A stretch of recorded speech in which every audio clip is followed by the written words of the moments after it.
What's going on Tuesday, December the 3rd, 2024? Shoeless Joe Jackson. You may ask the question, why am I covering this guy on my videos? Two reasons. First, career batting average 356 in 1,332 games. I'd like to have seen like 2,000, 2,500 games for a baseball player to measure what their batting average is for their career. He only had 1,332, yet he produced 1,772 hits and had a 356 career batting average. So that's question number one of why I'm covering him. Second reason why I'm covering him. Don't you find this guy curious? Such a prolific hitter, yet he gets kicked out of baseball after the 1920 season because of the Black Sox scandal. So one of the most significant suspensions in baseball history to a guy who's batting 356. Just the fact that he got kicked out and was involved in that Black Sox scandal. You got to be curious about this guy, and you got to look at his career. What could have been for this guy? So I'm covering 1908 through 1920. This video will be the 1916 season. What does he do? 155 games, plays every game. He gets 592 at bats, gets 91 runs scored, does not quite get to 100, even though he played 155 games. He's got 3 seasons over 100 runs scored.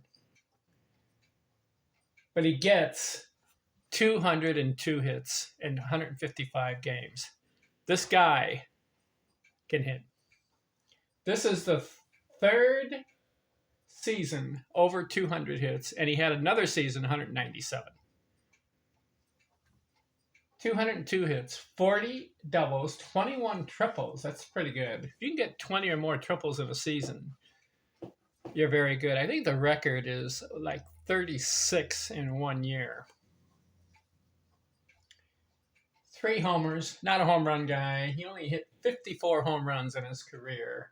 78 RBIs. He's not an RBI guy either. 24 stolen bases. 46 walks. Well, listen to this. 341 average. That's very good. 202 hits out of 592 at-bats gives you 341. 393 on base, 495 slugging, and he gets 293 total bases. So far in his career, Shoeless Joe Jackson has how many 300-plus seasons? 1, 2, 3, 4, 5, 6, 7. This is his 8th season over 300. Remember, one of the seasons, 1911, he batted .408, and it was legitimate because he played 147 games and had over 571 at-bats. You get over 500 at-bats and bat 400, you're pretty good. That's one of the reasons why I'm covering this guy. Anybody who bats 400, you got to look at him. Excuse me. Especially if it's a full season. Some guys bat 400, but they only play half the season. That doesn't count in my book. He also had a 395 season, and he had a 373. So 1916, 341. All right, we've got like 4 more seasons to go on Shoeless Joe Jackson. Let's see how he finishes his career, because after 1920, he doesn't play anymore. How about 356 career batting average? Aren't you impressed by that? I am. It's only 3 guys higher. Ty Cobb, Rogers, Hornsby. You may say, what about the Black Negro League players? If you look at their stats carefully, which I have done, not enough games and not enough plate appearances in a season for me, and also not enough plate appearances for a career for me to say legitimately that guy's career batting average belongs in the top 10 all time. Why? They say that Josh Gibson's lifetime batting average is 373.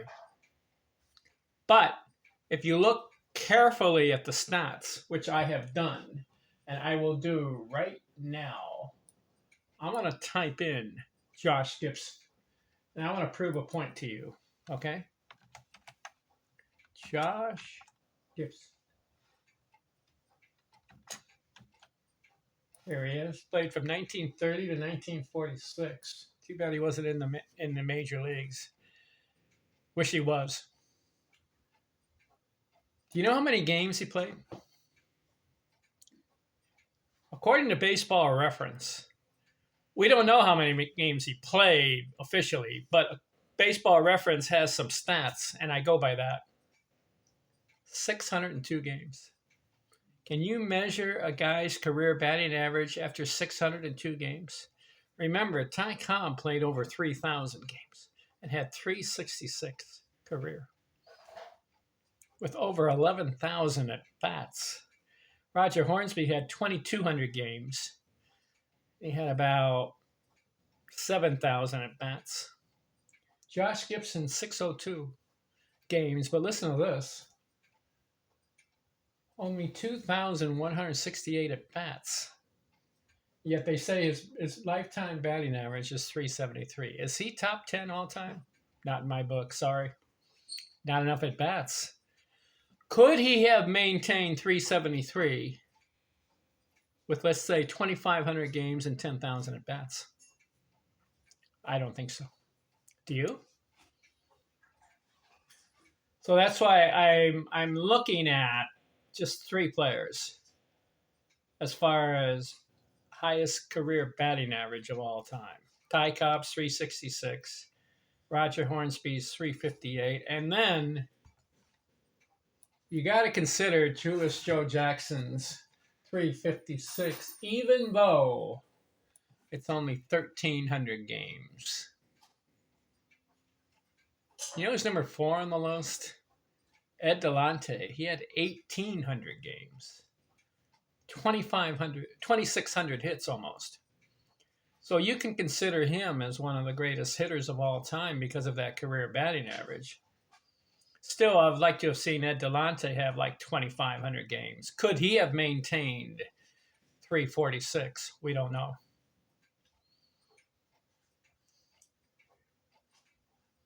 Okay, that covers 1916 for Joe Jackson. 1917 season is next. I'm out.